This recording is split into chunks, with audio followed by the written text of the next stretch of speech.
Sa ngalan ng Ama at ng Anak at ng Espiritu Santo. Amen. Sumainyo ang Panginoon. At sumainyo rin. Aminin natin ang ating mga kasalanan upang maging marapat tayong gumanap sa banal na pagdiriwang.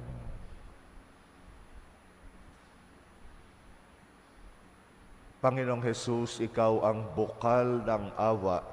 Panginoon, kaawaan mo kami. Panginoon, kaawaan mo kami. Ikaw ang bukal ng pagpapatawad. Kristo, kaawaan mo kami. Kristo, kaawaan mo kami. Ikaw ang bukal ng pag-ibig. Panginoon, kaawaan mo kami. Panginoon, kaawaan mo kami. Kaawaan tayo ng makapangyarihang Diyos, patawarin tayo sa ating mga kasalanan at patnubayan tayo sa buhay na walang hanggan. Amen. Manalangin tayo. Ama naming makapangyarihan, sa pagganap namin sa 40 araw na paghahanda, ang aming kalooban ay iyong marapatin para sa pagdiriwang ng Pasko ng Pagkabuhay upang masaya naming maipahayag ang magandang balita ng iyong pagliligtas. Sa pamagitan ng Jesucristo kasama ng Espiritu Santo, magpasawalang hanggan. Amen. Pagbasa mula sa aklat ni Propeta Ezekiel. Bumalik kami sa pintuan ng templo. Sa ilalim nito'y may agos ng tubig papunta sa silangan. Ang templo'y paharap sa silangan. Ito'y nagmumula sa gawing timog na bahagi ng templo, sa gawing timog ng altar. Lumabas kami sa pintuan sa gawing hilaga, at iniligid niya ako papalabas sa pintuan sa gawing silangan. Doon ay may mahinang agos ng tubig mula sa gawing timog ng hagdanan. Nagtuloy kami sa gawing silangan. May hawak siyang panukat. Sumukat siya ng 500 metro. Pagkatapos, lumusong kami sa tubig na hanggang bukong-bukong. Sumukat ulit siya ng 500 metro at nang lumusong kami sa tubig, ito'y hanggang baywang. Sumukat ulit siya ng 500 metro, ngunit yaon ay isa ng ilog at hindi na ako makalusong. Malalim ang tubig at kailangang languyin upang matawid. Sinabi niya sa akin, "Tao, tandaan mo ang lugar na ito." Naglakad kami sa pangpang ng nasabing ilog.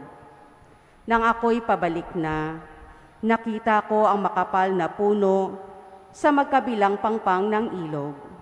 Sinabi niya sa akin, "Ang tubig na ito ay papunta sa dakong silangan hanggang dagat na patay. Pag-abot nito sa dagat na patay, malilinis ang tubig natin.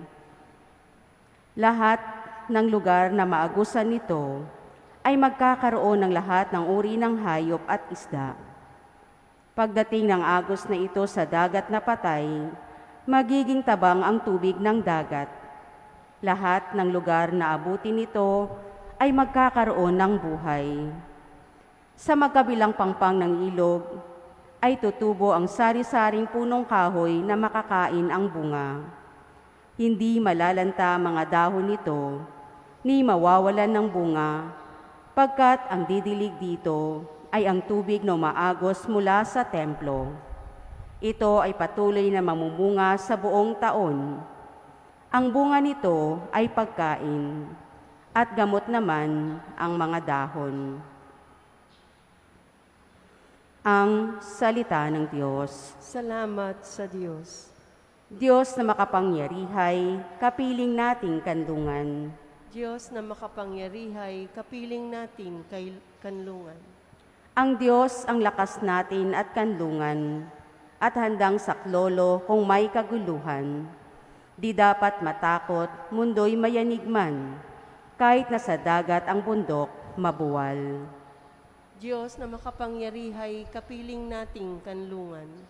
May ilog ng galak sa bayan ng Diyos, sa banal na templo'y ligaya ang dulot. Ang tahanang lungsod ay di masisira. Ito ang tahanan ng Diyos na dakila. Mula sa umaga ay kanyang alaga. Diyos na makapangyarihay, kapiling nating kanlungan. Nasa atin ang Diyos makapangyarihan, ang Diyos ni Jacob na ating kanlungan. Anuman ang kanyang ginawa sa lupa, sapat ng pagmasdan at ika'y hahanga. Diyos na makapangyarihay, kapiling nating kanlungan. Luwalhati't papuri sa iyo, O Kristo, tagapagligtas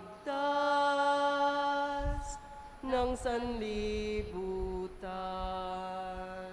Tayo pong lahat, Diyos ko sa aking igawad, loobing tunay na tapat, puso ko'y gawin mong wagas, nang manauli ang galak, bunga ng iyong pagliligtas. Luwalhati't papuri sa iyo, O Kristo, tagapagligtas ng sanlibutan. Sumainyo ang Panginoon. Ang mabuting balita ng Panginoon ayon kay San Juan. Papuri sa iyo, Panginoon.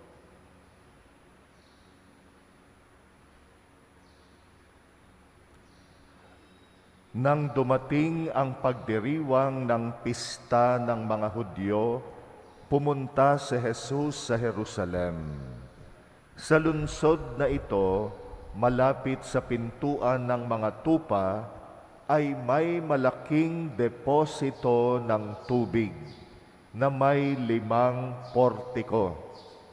Kung tawagin ito sa wikang Ebreo ay Bethesda. Natitipon dito ang maraming may sakit, mga bulag, mga pilay at mga paralitiko. Hinihintay nilang gumalaw ang tubig sapagkat may panahong bumababa ang isang anghel ng Panginoon at kinakalawkaw ang tubig. Ang maunang lumusong pagkatapos makalawkaw ang tubig ay gumagaling, anuman ang kanyang karamdaman. Doon ay may isang lalaking 38 taon nang may sakit at siya'y nakita ni Jesus. Alam nitong matagal nang may sakit ang lalaki. Tinanong siya ni Jesus, "Ibig mo bang gumaling?" Sumagot ang may sakit, "Ginoo, wala pong maglusong sa akin kapag nakalawkaw na ang tubig. Papunta pa lang ako roon, ay may nauuna na sa akin." Sinabi sa kanya ni Jesus, "Tumindig ka, dalhin mo ang iyong higaan at lumakad ka." At pagdaka ay gumaling ang lalaki. Dinala ang kanyang higaan at lumakad. Noon ay araw ng pamamahinga. Kaya't sinabi ng mga Hudyo sa lalaking pinagaling, "Araw ng pamamahinga ngayon, labag sa kautusan na dalhin mo ang iyong higaan." Ngunit sumagot siya, "Ang nagpagaling sa akin ang nagsabing, dalhin ko ang aking higaan at lumakad ako." At siya'y tinanong nila, "Sino ang nagsabi sa iyo na dalhin mo ang iyong higaan at lumakad ka?" Ngunit hindi nakilala ng lalaki kung sino ang nagpagaling sa kanya, sapagkat nawala na si Jesus sa karamihan ng tao. Pagkatapos, nakita ni Jesus sa loob ng templo ang lalaki at sinabihan, "Magaling ka na ngayon. Huwag ka nang magkakasala at baka may mangyari sa iyo na lalo pang masama." Umalis ang lalaki at sinabi sa mga Hudyo na si Jesus ang nagpagaling sa kanya. Dahil dito, si Jesus ay sinimulang usigin ng mga Hudyo sapagkat nagpagaling siya sa araw ng pamamahinga. Ang mabuting balita ng Panginoon. Pinupuri ka namin, Panginoong Heso Kristo. Ang tubig ay importanteng simbolo ng pananampalataya. Ang tubig ay sumasagisag, kumakatawan sa nag-uumapaw na habag, pag-ibig, at lalo na pagpapatawad ng Panginoon. Sa lumang tipan pa lang, maraming mga tagpo na merong tubig bilang sagisag ng pagkilos ng Diyos. Panahon pa lang ni Noah, nilinis ng Diyos ang mundo sa matindi nitong pagkakasala sa pamagitan ng tubig ng baha. Nung Exodo, tumawid ang mga Israelita sa gitna ng dagat at nagkaroon sila ng bagong simula na sumasagisag kapag pinapatawad tayo ng Panginoon, nagkakaroon tayo ng bagong simula. Yung unang pagbasa natin ngayon, napakaganda ring pangitain sa aklat ni Ezekiel na merong umaagos na tubig mula sa templo. Sumasagisag ito sa bukal ng pag-ibig, ng awa at ng pagpapatawad ng Diyos. Unti-unting tumataas yung agos ng tubig. At ang sabi nga doon sa pangitain, lahat ng madaanan ng tubig na ito na nanggagaling sa templo ay nagkakaroon ng buhay. Ang pinakamatindi, itong tubig na ito nung dumating sa dagat na patay, yung Dead Sea. Kung pamilyar tayo sa Dead Sea sa Israel, ito'y dagat na walang buhay. Kasi nga, itong dagat na ito napakaalat, mas maalat sa kilala nating dagat. Kasi yung patay na dagat, yung Dead Sea, ay lahat ng tubig doon na napupunta, natatrap, walang umaagos, kaya naiipon doon sa patay na dagat. Kaya yung asin, yung pagiging maalat ng tubig na ito, napakataas, walang buhay ang hindi pwedeng magkaroon ng buhay. At sa pangitain, sa unang pagbasa, nung makarating doon ang umaagos na tubig mula sa templo, ito'y naging tubig na tabang, nagkaroon ng buhay. Ganyan ang pag-ibig at grasya ng Diyos sa atin. Minsan tayo, dahil sa pagkakasala natin, ay mistulang patay na dagat na tayo.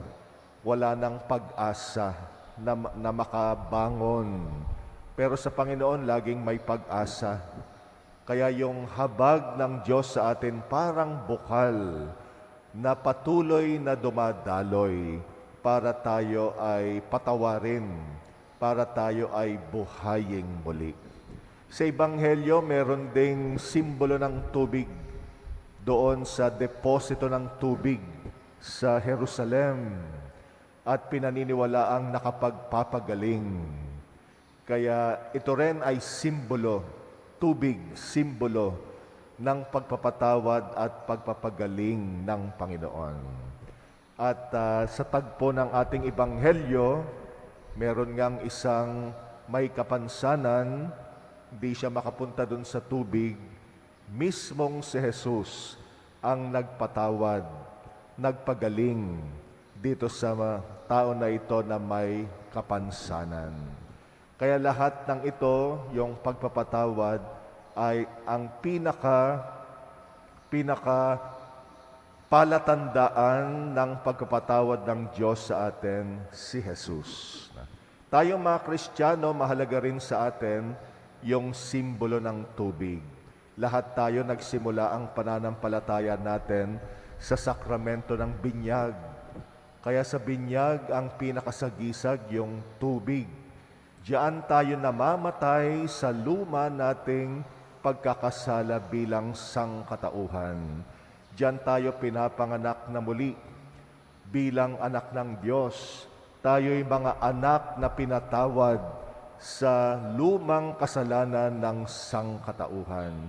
Nagkaroon tayo ng bagong simula sa pamagitan ng tubig ng binyag.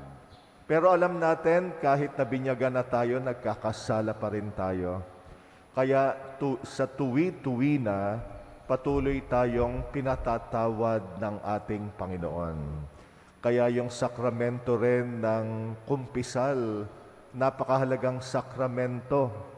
Ito'y sakramento pagkatapos ng sakramento ng binyag. Kasi nga minsan nagkakasala pa rin tayo, pero napapanauli yung buhay na tinanggap natin nung bininyagan tayo sa sakramento ng kumpisal. Pag tayo'y napatawad, lalo na meron tayong malaking kasalanang nagawa, at ito'y napatawad sa kumpisal, no, tayo ay napapanumbalik yung grasya ng binyag sa atin. Tayo'y nagiging bago muli para tayong nahugasan muli mula sa ating mga nagawang pagkakasala. Yung sinabi ni Jesus dito sa taong pinagaling niya, yung humayo ka, huwag ka nang magkasalang muli, yan din ang sinasabi ng pari sa atin matapos na tayo ay mga pangumpisal. No? Humayo ka, pinatawad ka, huwag ka nang magkasalang muli. Isang bagong simula muli sa atin. Kaya yung mga salitang ito naririnig natin sa kumpisal. Ito'y mga salita ng bagong pag-asa para sa atin. Minsan nagpapawisik din tayo ng banal na tubig. Huwag nating isipin na ito'y pamahiin. Pag nagpapabless tayo ng holy water, paalala rin yan ng sakramento ng binyag kung saan tayo'y naging mga anak ng Diyos. Kaya nga tuwing mawiwisikan tayo ng banal na tubig, yan ang isipin natin. Ito ay renewal ng ating pagiging mga anak ng Diyos nung tayo ay bininyagan. Kaya laging magpaalala sa atin yan. At yung tubig na winiwisik sa atin, simbolo ng tuloy-tuloy at bumubukal na awa, pag-ibig at pagpapatawad ng ating Panginoon. Ngayong panahon ng Kwaresma, yan ang ating pinagninilayan, yung kasaganaan ng pag-ibig ng Diyos. Nawa ngayong panahon ng Kwaresma, makapangumpisal tayo. Itong panahon ng Kwaresma, muli tayong daluyan ng bukal ng pagpapatawad at pag-ibig ng Diyos. Nawa makaranas tayo ng pagpapanibago. Yan naman ang ating layunin ngayong Kwaresma. Magkaroon tayo ng renewal ng ating pananampalataya at pagiging mga anak ng Diyos. Muli, pagnilayan natin ang nag-uumapaw, umaagos, bumubukal na pag-ibig ng Diyos sa atin at lagi tayong magkaroon ng pag-asa. Huwag tayong ma-discourage kahit nakagawa tayo ng kasalanan. Yung pinakamalaking kasalanan natin ay kung ikukumpara sa awa at pag-ibig ng Diyos sa atin, mas malaki ang pag-ibig ng Diyos sa atin kaysa sa pinakamalaking kasalanan natin. Kaya huwag tayong mawawala ng loob, lumapit tayo palagi sa Panginoon sa panalangin, lalo na sa Kanyang sakramento, muli nating tikman, danasin ang nag-uumapaw at bumubukal na awa ng Diyos.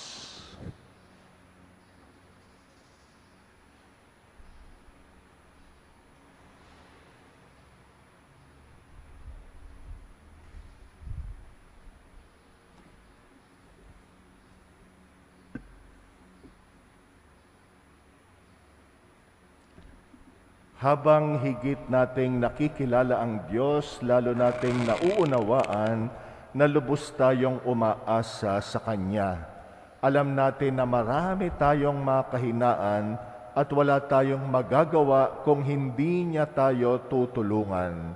Kaya't manalangin tayo sa Kanya, Banal na tagapagpagaling, tulungan mo kami.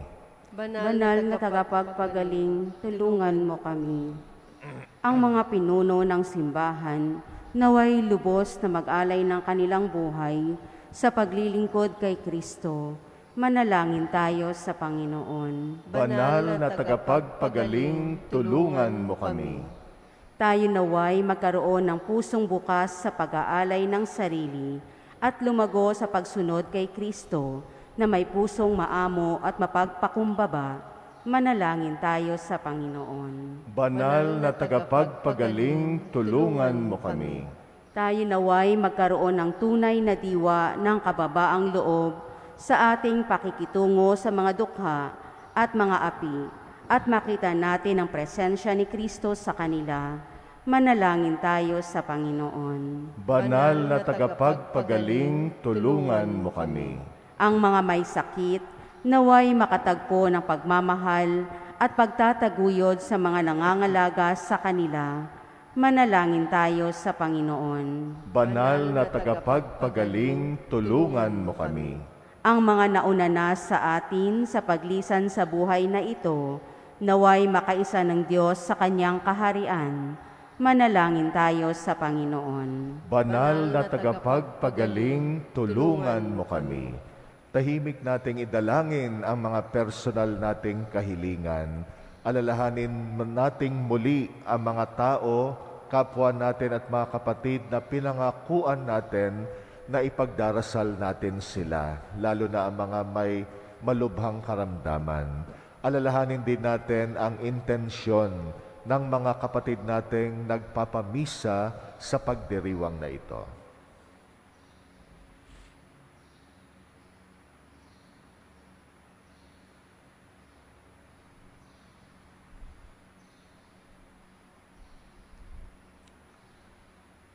Panginoon, padaluyin mo sa aming mga puso't kaluluwa ang bukal ng iyong awa, pag-ibig at pagpapatawad, upang kami ay papanibaguhin ng iyong grasya at makapagsimulang muli, makaahon mula sa aming mga pagkakasala. Ikaw na aming Panginoon, magpasawalang hanggan. Amen. Aming alay sa'yo, Panginoon, ang tinapay at alak na iyong kaloob, upang gunitain ang iyong buhay na inialay.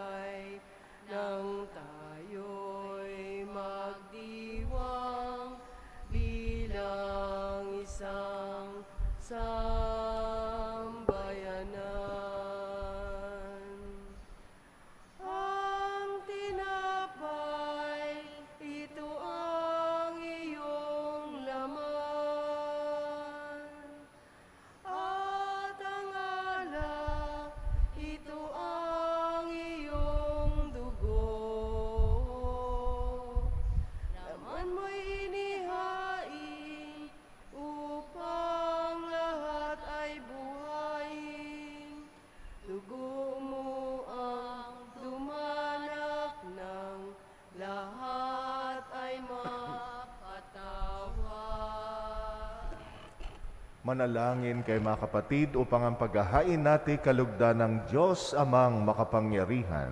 Tanggapin nawa ng Panginoon itong paghahain sa iyong mga kamay, sa kapurihan niya at karangalan sa ating kapakinabangan at sa buong sambayanan niyang banal. Ama naming lumikha, iniaalay namin sa iyo ang mga kaloob mong ito bilang pagtanaw namin ng utang na loob sa iyong paglingap sa amin araw-araw at bilang pagganap sa iyong pagkupkop sa aming lahat na iyong binubuhay.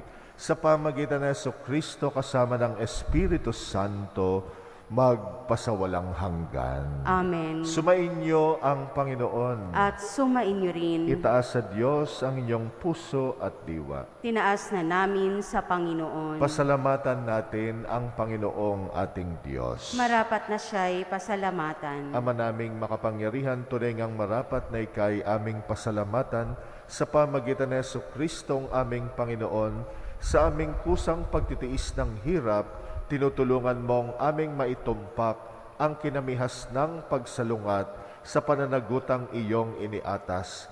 Sa aming pagtulad sa anak mong mahal na nagpakasakit para sa tanan, ang pagsisikap nami iyong kinalulugdan at ang pagpapakabuti nami iyong ikinararangal.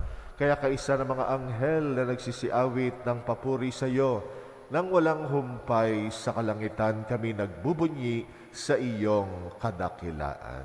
Santo, Santo, Santo Panginoong Diyos na mga hukbo, napupuno ang langit at lupa ng kadakilaan mo, hosana sa kaitaasan. Pinagpalang na paririto sa ngalan ng Panginoon, hosana sa kaitaasan. Ama naming banal, ikaw ang bukal ng tanang kabanalan, kaya't sa pamagitan ng iyong Espiritu, gawin mong banal ang mga kaloob na ito pang para sa amin maging katawan at dugo ng aming Panginoong Jesucristo. Bago niya pinagtiis ang kusang loob na maging handog, hinawakan niya ang tinapay, pinasalamatan kanya, pinaghati-hati niya yon, iniabot sa kanya mga alagad at sinabi, tanggapin ninyong lahat ito at kanin, ito ang aking katawan na ihahandog para sa inyo.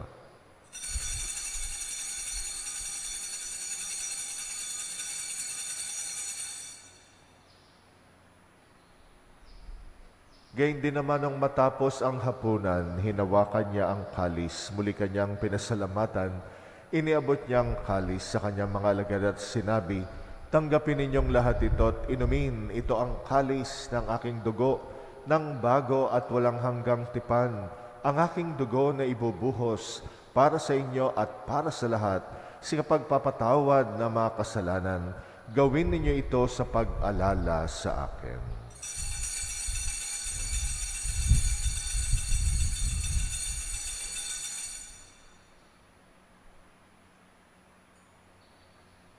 Ang misteryo ng pananampalataya. Si Kristo ay gunitain, sarili ay inihain, bilang pagkait inumin, pinagsasaluhan natin hanggang sa siya'y dumating. Ama, ginagawa namin ngayon ang pag-alala sa pagkamatay at muling pagkabuhay ng iyong anak. Kaya tinaalay namin sa iyong tinapay na nagbibigay buhay at ang kalis na nagkakalob ng kaligtasan. Kami nagpapasalamat dahil kami yung minarapat tumayo sa harap mo para maglingkod sa iyo. Sinasamo namin kaming magsasalo sa katawan at dugo ni Kristo'y mabuklod sa pagkakaisa sa pamagitan ng Espiritu Santo. Amalingapin mong iyong simbahang laganap sa mong daigdig, puspusin mo kami sa pag-ibig, kaysa ni Francisco na aming Papa at ni Jose na aming Obispo at ng Tanang Kaparian. Alalahanin mo rin ang mga kapatid naming nahimlay na may pag-asang sila'y muling mabubuhay, gayon din ang lahat ng mga pumanaw. Kaawaan mo sila't patuloyin sa iyong kaliwanagan. Kaawaan mo at pagindapatin kaming lahat makasalo sa iyong buhay na walang wakas, kaysa ng mahal na Birheng Maria na ina ng Diyos, ng kabiyak ng puso niyang si San Jose, kaysa ng mga apostol at ang lahat ng mga banal na namuhay dito sa daigdig ng kalugod-lugod sa iyo. May pagdiwang nawa namin ang pagpupuri sa ikrarangal mo sa pamagitan ng iyong anak na aming Panginoong Hesukristo.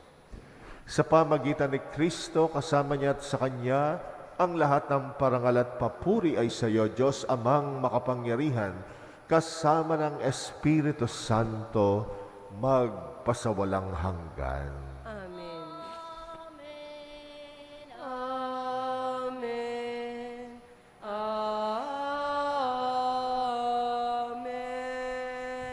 Manalangin tayo sa ating Ama sa Langit, alinsunod sa turo sa atin ng Panginoong Hesus.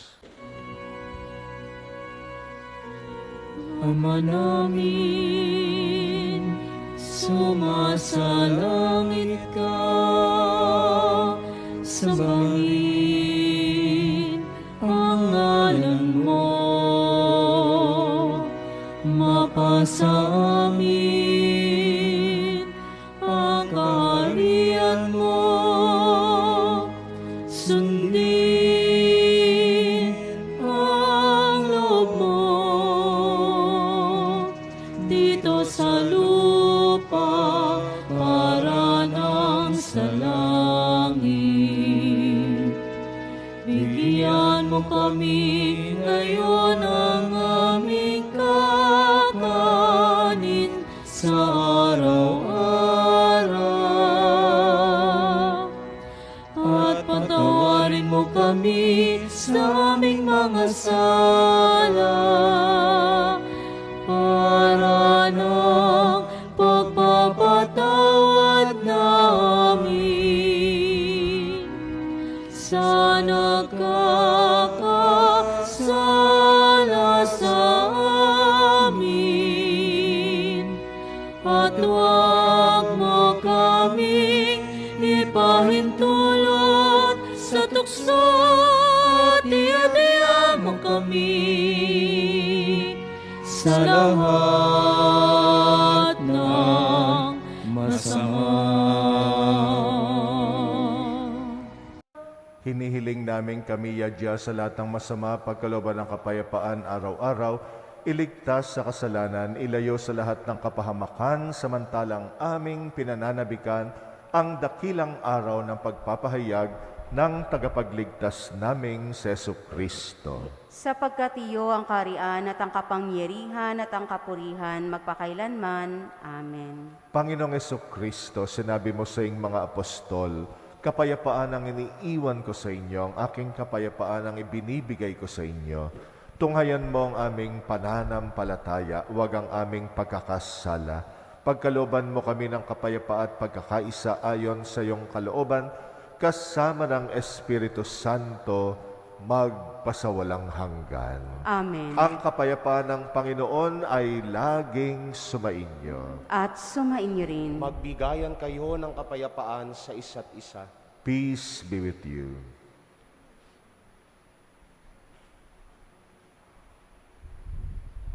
Meron ang Diyos na nag-aalis ng mga kasalanan ng sanlibutan.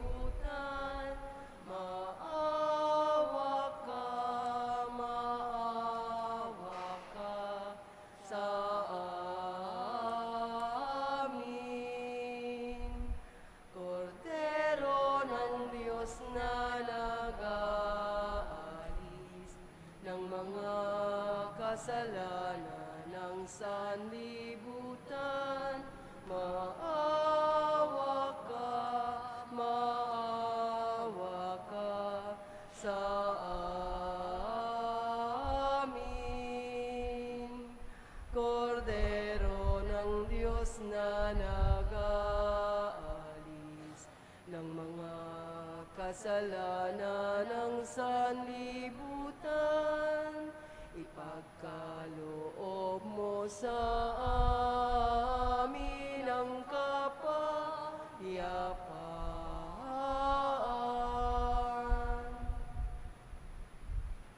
Narito ang kordero ng Diyos na nag-aalis ng mga kasalanan ng sanlibutan, mapalad ang mga inaanyayahan sa kanyang piging. Panginoon, hindi ako karapat-dapat na magpatuloy sa iyo, ngunit sa isang salita mo lamang ay gagaling na ako.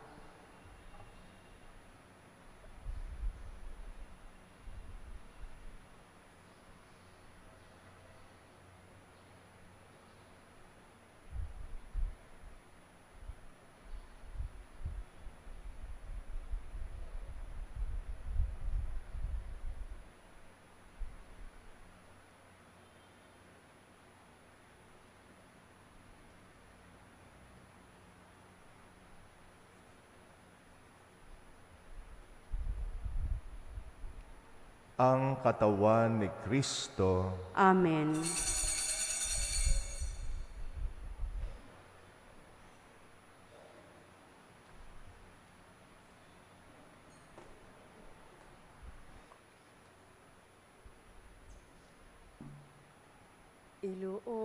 Iluong lahat ng takot sa iyong damdamin.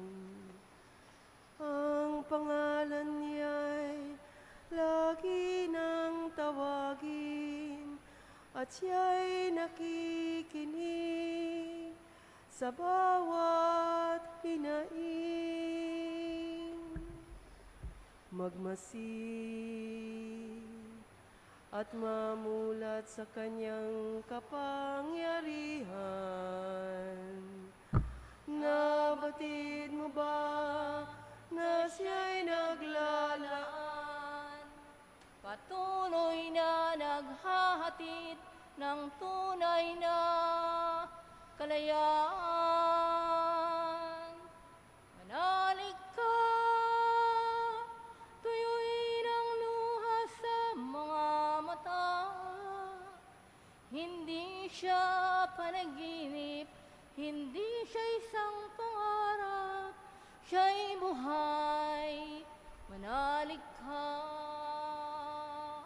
At ngayon, tila walang mararating na bukas. Ngunit kung ang siyang hayaang maglandas, pag-asa'y muling mabibigkas. Manalig ka, tuyuin ang luha sa mga mata. Hindi siya natutulog, hindi siya nakakalimot. Kay Jesus, manalig ka.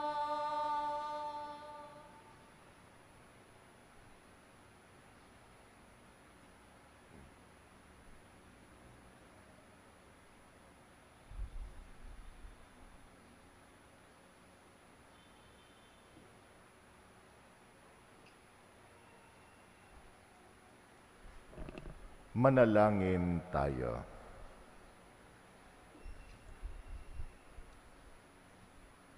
Ama naming mapagmahal, gawin mong dalisay ang aming kalooban at panibaguhin mo ito sa aming paikinabang upang ang tulong mo ngayon at sa hinaharap ay aming lubusang matanggap. Sa pamagitan ng Jesucristo kasama ng Espiritu Santo, magpasawalang hanggan. Amen. Sumainyo ang Panginoon At sumainyo rin. at pagpalain kayong lahat na makapangyarihang Diyos, Ama at Anak at Espiritu Santo. Amen. Humayo kayong taglay ang kapayapaan ni Kristo. Salamat sa Diyos.